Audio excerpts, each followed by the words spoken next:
2022 কাতার বিশ্বকাপ জয়ের পর আবারও বিশ্বমঞ্চে শিরোপা ধরে রাখার মিশনে নামছে আর্জেন্টিনা। কোচ লিওনেল স্কালোনি প্রায় চেনা দল নিয়ে ঘোষণা করেছেন বিশ্বকাপ স্কোয়াড। প্রশ্ন এখন একটাই, এ দল কি আবারও বিশ্বকাপ জিততে পারবে, আর কতটা পারবেন লিওনেল মেসি? কাতার বিশ্বকাপ জয়ী দলের বেশিরভাগ খেলোয়াড় এবারও দলে আছেন। গোলবারের নিচে আস্থা থাকছেন এমিলিয়ানো দিবু মার্টিনেজের ওপর। রক্ষণে রয়েছেন ক্রিস্টিয়ান রোমেরো, নিকোলাস ওতামেন্দি ও লিসান্দ্রো মার্টিনেজ।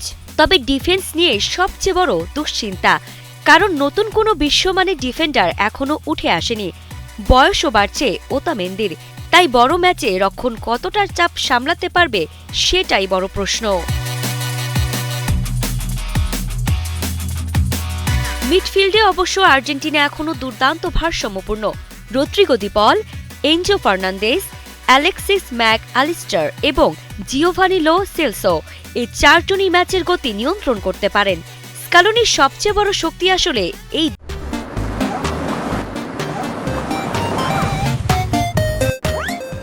ডিফেন্ডারে। আক্রমণে মেসির পাশে এবারও ভরসা হুলিয়ান আলভারেজ ও লাউতারো মার্টিনেজ, সঙ্গে আছেন থিয়াগো আলমাদা ও নিকো পাজের মতো তরুণরা। তবে সবচেয়ে বড় শূন্যতা একজনের, আনহেল দি মারিয়া। বড় ম্যাচের নায়ক ছিলেন তিনি। ফাইনাল হোক কিংবা কঠিন মুহূর্ত, দলের প্রয়োজনেই সামনে এসেছেন বারবার। এবার সে দায়িত্ব কে নিবেন সেটাই দেখার বিষয়। আর মেসি, এটি হতে পারে তার ষষ্ঠ এবং সম্ভবত শেষ বিশ্বকাপ।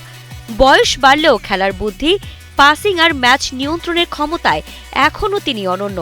তবে আগের মতো পুরো ম্যাচ একা টেনে নেয়ার চাপ এবার নাও থাকতে পারে, কারণ এই আর্জেন্টিনা এখন শুধু মেসি নির্ভর নয়, বরং একটি পূর্ণাঙ্গ দল।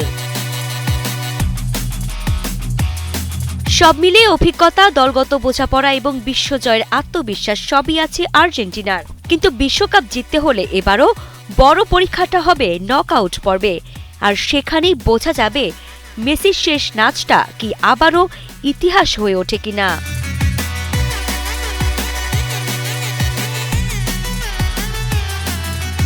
আরিফা জাহান পিনর, কালের কণ্ঠ স্পোর্টস।